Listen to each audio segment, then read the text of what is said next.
তার মানে কি আপনার জীবন ঝুঁকিতে আছে ভবিষ্যতে? অন্তত একদিনে 10টার বেশি নাম্বার থেকে সরাসরি হত্যার হুমকি দেওয়া হয়েছে, ভিন্ন ভিন্ন 10টা নাম্বার থেকে।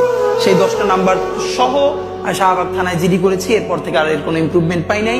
তো এটা আপনারা আবার অনেকে মিডিয়া বলবে যে তাহলে আপনি জিডি করেন নাই কেন, এই জন্য করে রাখা। কিন্তু এই জিডি বা কোনো কিছু আমাদেরকে সুরক্ষা দেবে সেটা আমরা মনে করি না। এবং এই জন্য আমি বলেছি আজকে যদি আমাকে হত্যা করা হয়, যে কোনো মুহূর্তে করা হতে পারে। আমি আমার বন্ধুদেরকে ইনকিলাব কালচারাল সেন্টারে সেদিনকে আমরা সবাই বসে বলেছি যে আল্লাহ যদি আমাকে আগে নিয়ে যায় তারপর তোমাদের করণীয় কি। আমি আমার পরিবার এবং আমার ভাই বন্ধুদেরকে ডেকে বলেছি যে আল্লাহ আমাকে নিয়ে গেলে করণীয় কি হবে। বরং আমি আমার পরিবারকে বলেছি যে আমার সন্তানের এখন বয়স 7 মাস, আল্লাহ আমাকে নিয়ে গেলে ওকে যেন ওভাবে প্রস্তুত করা হয় যে দখলদারিত্বের বিরুদ্ধে লড়তে হবে। আল্লাহ ওকে যদি বড় করে ওর সন্তান দখলদারিত্বের বিরুদ্ধে লড়বে, এই স্পিরিট যেন ওকে দেওয়া হয়, এটা আমি আমার পরিবারকে বলেছি। সে আছে। আর একটা মজার ব্যাপার হলো যে আমি যখন ইনসাফের লড়াই করি তখন তো সেখানে পরাজয়ের কিছু নেই।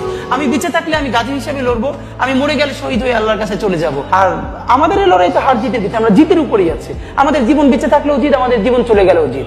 আপনার তো হারানোর কিছু ছিল না, সুতরাং লড়াই চলবে।